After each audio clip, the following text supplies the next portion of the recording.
fact that it was a Christian dating agency was my main concern. It was more proactive in providing socials and other meeting places, and he just seemed like a true gentleman. I was very nervous and excited. My profile was obviously wonderful.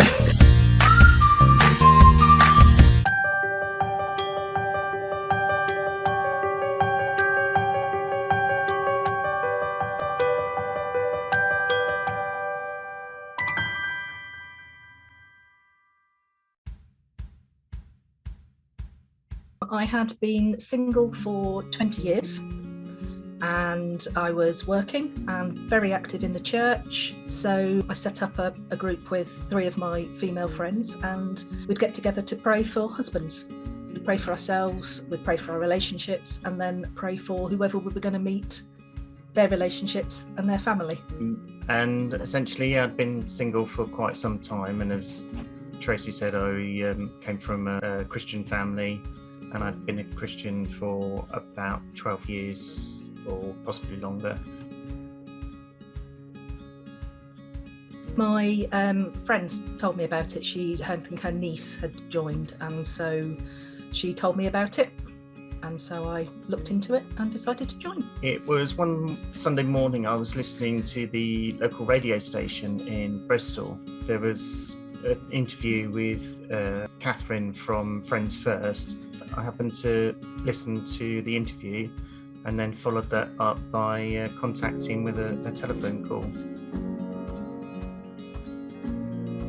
Unfortunately, yes. I joined one that was online that was free, and you just found that the guys on it just wanted dates. And then I also joined another one that was kind of similar to Friendsfirst, but the people that they matched me up with were dubious. They might as well have just pulled them out of a hat, so there was kind of no personal touch.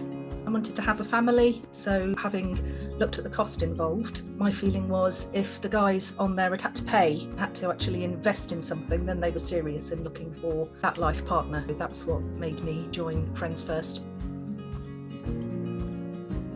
The fact that it was a Christian dating agency was my main concern, because prior to that I'd been going to church thinking that I might find the love of my life, but somehow never really sort of connected with any of the people. The fact that it was more proactive in providing socials and other meeting places and dinners and things like that, and it was something that I did with a friend, so I was never completely alone in going somewhere strange. I actually emailed James by mistake. I had a whole load of profiles and I'd said I wouldn't contact anybody who hadn't put their photo on there, and his photo wasn't on there, although his profile write-up was really nice. I didn't have my profile because my computer was so old that I didn't have the technology in order to put the photo on the computer.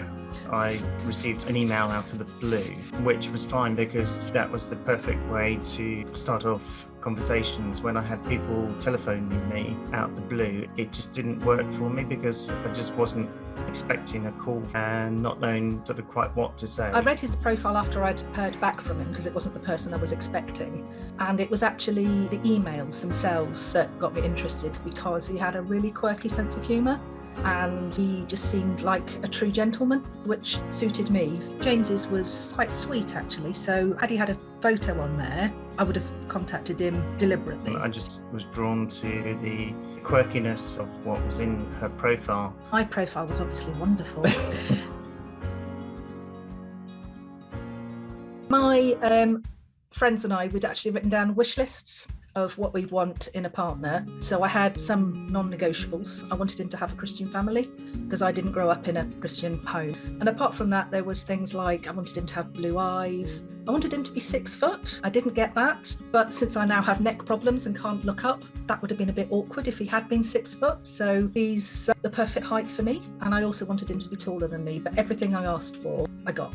I think I did initially restrict myself to certain profiles, but as time went on, I opened up my criteria. Initially, I think a certain distance, and as it happened, Tracy's address was slightly out of that area. But I thought, yeah, why not? Let's give it a go. It's over my sort of 100-mile limit, but hey, you know, why not?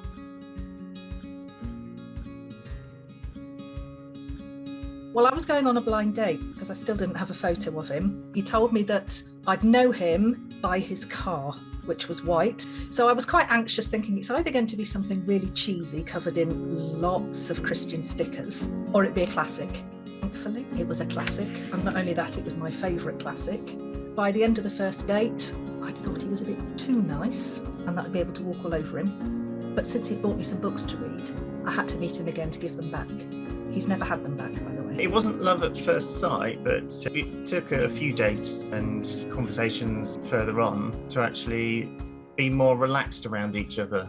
That's when humour and real selves came out, when you're feeling a little bit more relaxed after a couple of dates. We met up at a country park near to where I was living at the time. We went for lunch in the cafe there, and then we had a nice wander around the country park, discussing histories and stuff like that. And he got a picnic blanket out of his car later on with a nice basket with flask and cups of tea. On our third date, we went to Cambridge Botanical Gardens. We were wandering around and we came to sort of the rocks and a little pond area where there was a water feature pond, and I decided that it might be quite funny just to give her a little nudge towards the pond, and so I did that and then said, "Oh, I've saved you."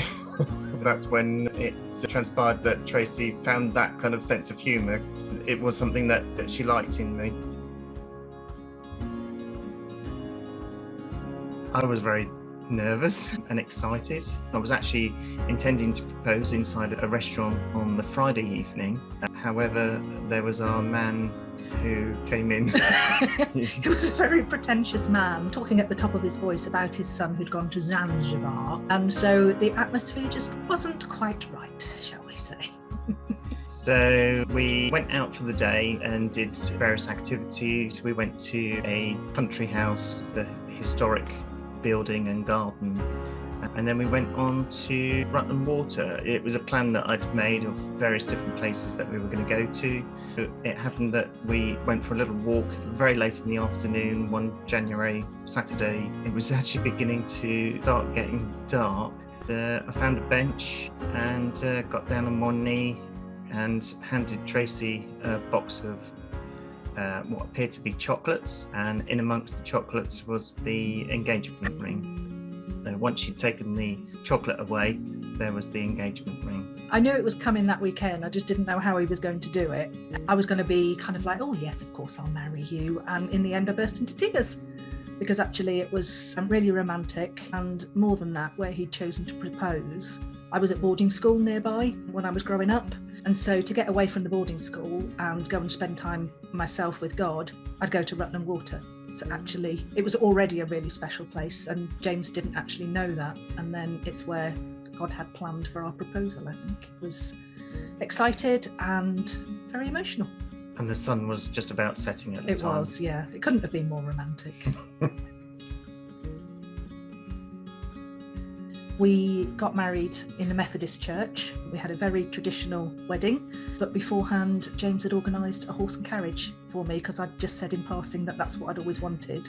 That was my surprise on our wedding day. As part of our service, we had communion, just the two of us, just because we wanted it to be kind of have that commitment to God in there as well. Afterwards, we had a ceilidh at the Working Men's Club, mainly because you kind of go to weddings and there's disco or whatever, so you don't find that the single people get up and dance. Neither of our dads were in a position to be able to dance, but the mums love to dance, so we decided on a ceilidh so that everybody was included, children, adults, single, married, and I don't think we stopped smiling all day, did we? No, we didn't.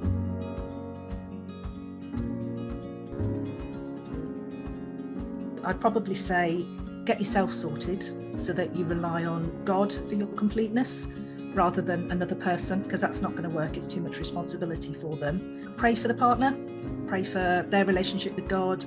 Don't limit yourself to distance, because actually we can all move. Don't expect perfection, because you're not going to find it. Don't expect to fall in love on the first date. It does take a while. You have to be flexible on expectations on dates, and remember, God knows what he's doing.